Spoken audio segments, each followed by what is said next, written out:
네, 이번 시간은 박진우 기자 그리고 아바 엔젤 클럽 김종태 회장님과 함께하는 크라우드 돋보기 시간입니다. 네.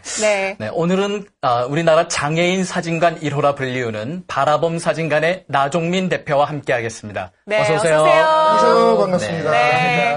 잘들 지내셨죠? 반갑습니다. 네. 그 앞서서 저희가 얘기를 했었는데 바라봄 사진관. 네. 국내에서는 1호로 그러니까 장애인들 그리고 소외계층을 돕는 사진관이라고 저희가 설명을 드렸는데 어떻게 이렇게 사진관을 시작하게 되셨는지가 참 궁금해요. 네. 네, 그 사진관 하면 사진을 그 전공으로 했거나 사진을 업으로 한 사람이 해야 되겠죠. 그렇죠. 근데 저는 그렇게 아니거든요. 네. 사진을 21년 직장 생활을 하다가요. 네. 8년 전에 은퇴를 해서 취미로 배운 사진을 그냥 사회공헌 사업으로 그냥 이렇게 취미로 도와드렸어요. 장애인분들이나 이런 분들이요. 네. 근데 한번 장애인 행사에 자원봉사 갔는데 한 어머니 저한테 물으시더라고요. 네. 혹시 사진관에서 나왔냐고요. 그래서 아니요. 네. 저는 그냥 재능기부 나왔습니다. 그랬더니 네네. 그분 말씀이 사진관에서 나왔으면 가족사진 찍으려고 그러셨대요. 그냥 가족사진 그냥 많이 동네에 있는데 찍으시면 되죠. 그랬더니 제가 그렇게 여쭤본 것 자체가 한 번도 그분들 입장에 생각해 본 적이 없는 겁니다. 뇌병변 아이를 가진 어머니였기 때문에 그 아이를 데리고 사진관에 가기에는 굉장히 어렵습니다. 찍기가 어렵고요. 그러니까 저같이 장애인분들 찍는 사진사였으면 가서 편히 찍겠다고 저한테 물어보신 거였어요. 그래서 그러면 내가 만들지 뭐. 그러고 6개월 만에 만들게 된 겁니다. 그렇군요. 봉사활동을 계기로 그러면. 네, 그렇습니다. 네, 그렇군요. 네. 나 대표께서는 최근에 이 바라봄 사진관을 통해서 그 크라우드 펀딩을 성공적으로 받으셨다라는 그런 얘기를 들었거든요. 이 크라우드 펀딩을 추진하게 된 계기가 있을 것 같은데요. 사실은 이건 첫 번째가 아니고요. 그런가요? 과거에 2번도 한 적이 있습니다. 3번? 세 번 다 성공하셨나요? 다 성공했습니다. 대단하시네요. 네. 처음에 말씀드린 것처럼 그렇게 사진관을 열었는데요. 네네. 아무도 안 오는 거 있죠. 네. 그럼 어떻게 할까 생각하다가 저희가 그래도 장애인분들을 위해서 사진을 찍겠다고 문을 열었는데 아무도 안 오니까 어떻게 합니까? 그래서 이건 모금을 해서 하면 되겠다. 그래서 30명을 찍어드릴 테니까 300만 원을 모아주세요. 라고 해가지고 처음에 성공을 했고요. 두 번째는 또 이사를 하면서 경사로를 설치해야 되는데 장애인분들 접근을 위해서 그것도 역시 다음에다가 희망회를 통해서 200만 원 모금을 성공을 했습니다. 그렇게 자신감이 붙으니까 한 번 더 크게 해볼까?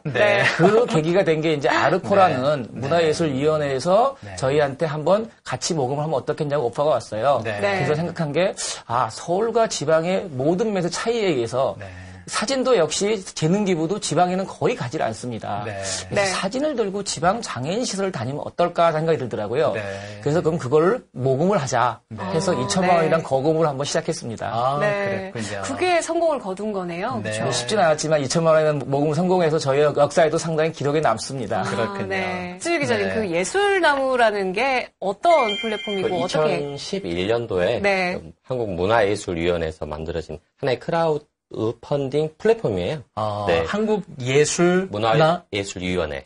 그럼 혹시 정부 산하기관인가요? 네네. 네네. 정부 산하기관인데요. 그래서 일반 대중들을 상대로 문화예술 단체 그런 창작 프로젝트를 실현시키고자 만드는 그런 플랫폼이고요.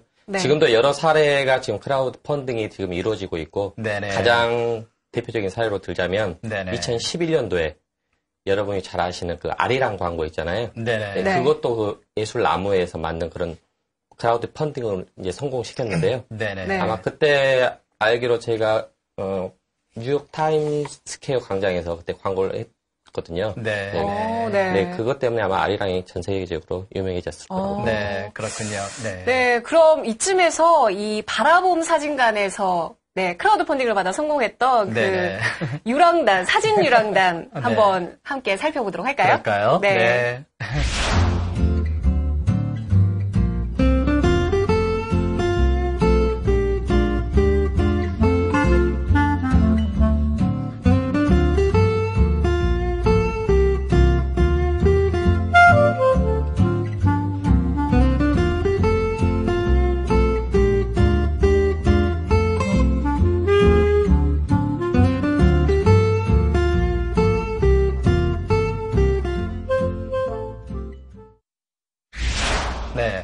김종태 회장님, 그 예전 방송에 나오셔가지고, 이 크라우드 펀딩이 투자 여제 가장 아랫단계라 그러면은 그 윗단계로 엔젤 투자가 있다고 말씀하셨거든요.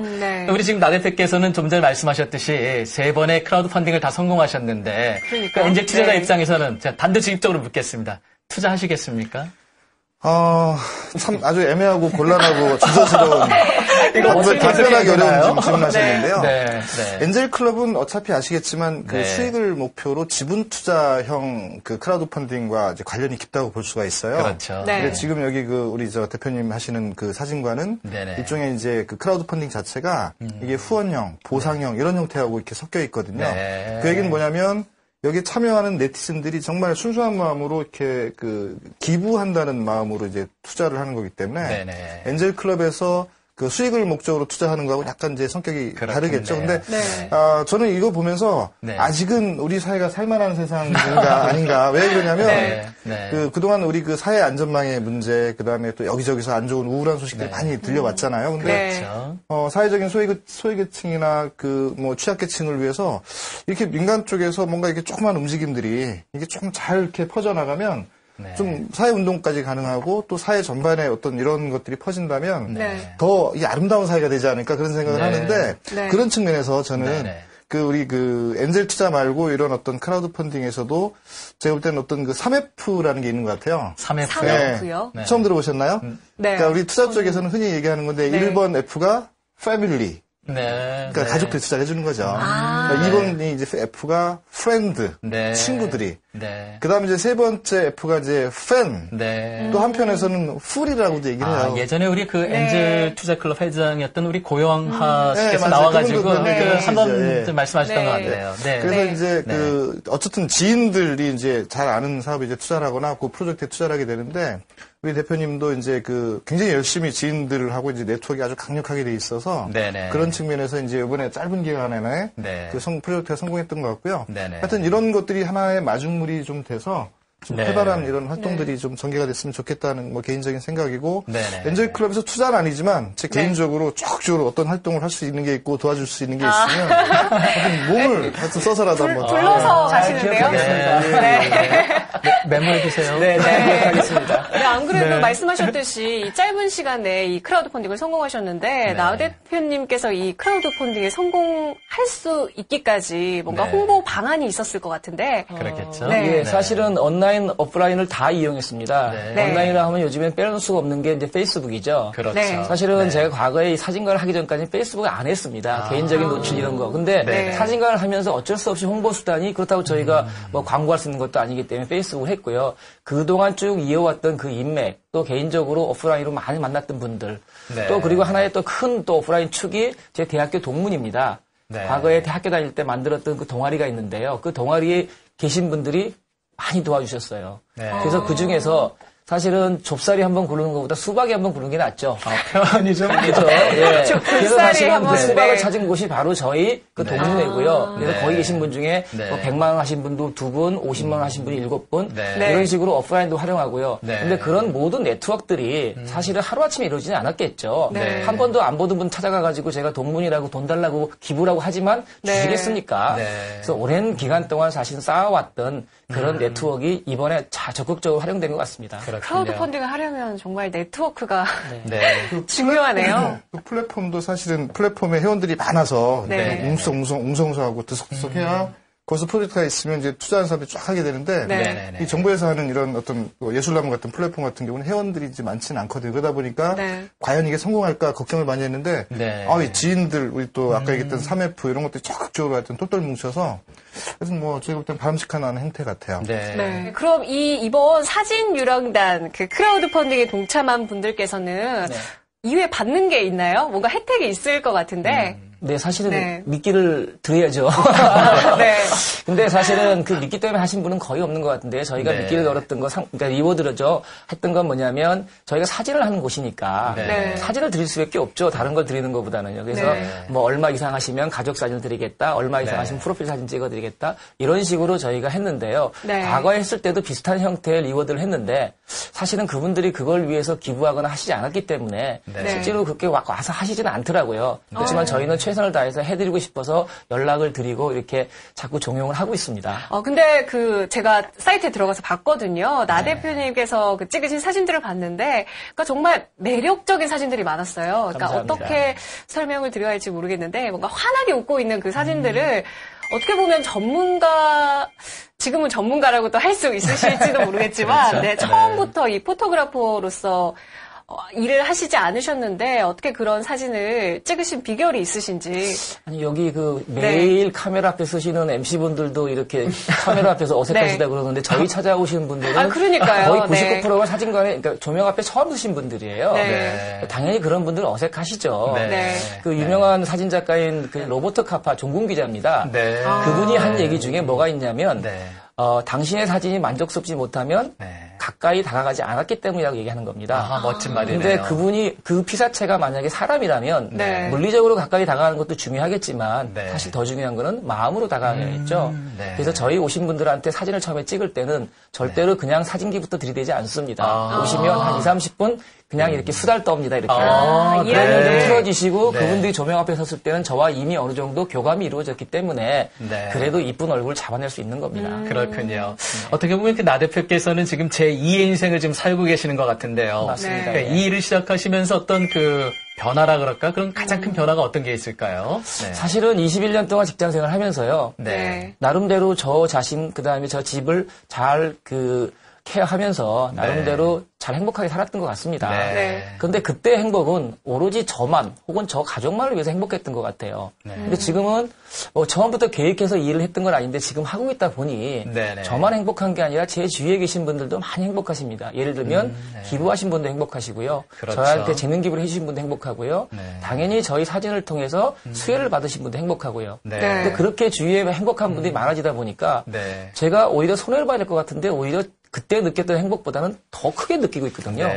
그렇다면 제 행복 기준이 바뀐 거겠죠. 그래서 같이 나누면 클 수 있다는 일반적인 책에 나오는 얘기가 저는 몸소 느끼고 있는 겁니다. 말씀 듣다 보니까 어려운 사람의 처지를 안다라는 그런 옛말이 생각나네요. 근데 나 대표님 지금까지 그 바라봄 사진가 운영하면서 가장 기억에 남는 일이라 그럴까 사람 어떤 게 있을까요? 오시는 분들이 다 하나같이 사연이 있으십니다. 말씀드린 것처럼 처음 사진관에 오시니 안 그러겠습니까? 근데 기억에 남는 분 중에 한 분이 80대 노모가 60대 아드님인데 그 아드님이 소아마비예요. 그리고 약간 지적장애도 있으신 것 같기도 하고요. 두 분이 사시는데 나중에 안 거지만 어머님은 노령연금으로 아드님은 기초생활수급자십니다. 그러면 한 달에 수입이 한 80만 원 정도 되십니다. 근데 그분들이요 기부를 하고 사세요. 80만 원 물론 수급자인데. 많이는 아니시라고 하더라고요. 그래서 제가 그 사연을 알고 오시면 아까 말씀드린 것처럼 제가 수다 떨죠. 궁금하잖아요. 사진 찍지 않고 제가 취재를 했습니다. 그랬더니 아니 어떻게 기부를 하시게 됐어요? 그랬더니 하실 말 요만큼 하는데 뭘 그러냐고 이러시더라고요. 근데 그만큼 표정이 좋으세요. 그 사진도 금방 찍었습니다. 그분들을 보면서 제가 하는 일에 대한 어떤 영감, 그다음에 앞으로 어떻게 해야겠다는 거 이런 걸 많이 얻게 돼서 그분들이 가장 기억에 남습니다. 그렇군요. 뭔가 찡한 스토리를 더 많이 알고 계실 것 같은데 지금 시간 관계상 다 듣지 못하는 게 좀 아쉬운데. 앞으로 그 대표님 앞으로 많은 분들께서 이 크라우드 펀딩을 이용하지 않을까 또 좋은 일에도 사용하면 참 좋을 것 같은데 그러니까 조언이나 뭔가 이야기를 해주실 게 있을까요? 보통 크라우드 펀딩 하면 당연히 그 플랫폼을 이용하겠죠. 여러 단체들에. 근데 그 단체에 절대 기대지는 안 됩니다. 물론 원래 그 일반 불특정 다수의 분들이 참여해 주시면 참 고맙겠지만 아직까지는 그렇게 안 되기 때문에 어쩔 수 없이 본인이 처음에 아까 나왔던 얘기 반복이긴 하지만 너무 중요해서 다시 한번 말씀드릴 수밖에 없습니다. 본인이 뛰셔야 돼요. 발품을 팔아야 된다. 직접 발품을 팔아야 됩니다. 제가요 이거 하면서 그 전단지를 만들어서 다 길거리에서 이렇게 해보기도 했습니다. 그런데 물론 그것을 통해서 많은 분들이 이렇게 기부하지는 않았습니다. 하지만 그런 마음 자세 그리고 또 본인이 발로 뛰어야 된다는 건 꼭 잊지 말아주시기 바라겠습니다. 제가 마지막으로 저 두 분께 연이어 좀 질문을 좀 하겠습니다. 우리 나 대표께서는 세 번의 그 크라우드 펀딩을 성공하셨는데 우리 김종태 회장님 보실 때 그 성공 요인이 뭔지 한번 좀 말씀해 주시고요. 그다음에 이제 우리 나 대표께서 앞으로 어떤 계획이 있으신지 마지막으로 말씀해 주시기 바랍니다. 국내 크라우드 펀딩 플랫폼들이 여러 군데서 이제 활동을 하고 있어요. 그러나 이제 이번에 확인했지만 또 그 정부에 관련된 공공부문에서도 이런 플랫폼이 있는데 문제는 이제 그 플랫폼 안에 가입되어 있는 회원들 또 투자를 하거나 이렇게 불특정 이렇게 네티즌으로서 활동하면서 크라우드 펀딩에 참여하는 사람들이 많지가 않다는 게 지금 현재 현실이거든요. 그러다 보니까 이제 우리 대표님 같은 경우는 직접 지인들을 가입시켜서 투자를 하게 하고 기부를 하게 하는 이런 것들인데 아까도 말씀드렸지만 이게 참 그 소외계층이나 이렇게 뭐 취약계층에 대한 도움을 주거나 이런 형태의 어떤 크라우드 펀딩은 제가 볼 때는 뭐 아주 성공적으로 잘했고 앞으로도 또 추가적으로 할 수 있는 부분이 있다면 우리가 진행하면 좋겠는데 제가 정리할 때 오늘의 키워드는 공감 같아요. 그래서 한마디로 정리하면 이 공감이 되니까 같이 기부도 하고 공감이 되니까 또 그 부분이 확산돼가는 그런 거라고 생각을 해서 일단은 뭐 적극적으로 응원을 하고요. 뭐 또 다른 여러 가지 방법으로 또 제가 도와줄 수 있는 방법도 찾아보겠습니다. 늘 크라우드 키워드는 공감이죠. 그렇죠. 스토리와 공감, 크라우드와 소통할 수 있는 그죠? 그다음에 저희 사진관이 이제 지금 현재 딱 하나밖에 없습니다. 그죠? 3년 됐지만 그러다 보니까 지역적으로 사진관을 찾을 수 있는 장애인분들이 굉장히 제한될 수밖에 없습니다. 그래서 사실은 이것이 2호점, 3호점이 좀 생겼으면 좋겠어요. 뭐 그 프랜차이즈가 사실은 그런 것만 하는 건 아니겠죠. 저희 사진관도 프랜차이즈 돼서 2호점, 3호점이 사실은 서울에 뭐 저쪽 다른 군데 한 군데 또 지방에 한 군데 이렇게 해서 2호점, 3호점까지 넓혀지는 것이 하나의 저희 미래의 계획입니다. 그렇군요. 아, 오늘 정말 또 훈훈한 이야기 그렇죠? 들어서 특히나 바라봄 사진관의 경우에는 뭔가 그런 소외계층을 돕는다는 것 자체가 아주 의미가 있는 것 같습니다. 그렇습니다. 오늘 나와주신 세 분 모두 감사드립니다. 수고하셨습니다. 네, 희망의 엔진 크라우드 펀딩 오늘 준비한 소식은 여기까지입니다. 저희는 다음 시간에 다시 찾아뵙겠습니다. 네, 지금까지 시청해주신 여러분 감사합니다. 감사합니다.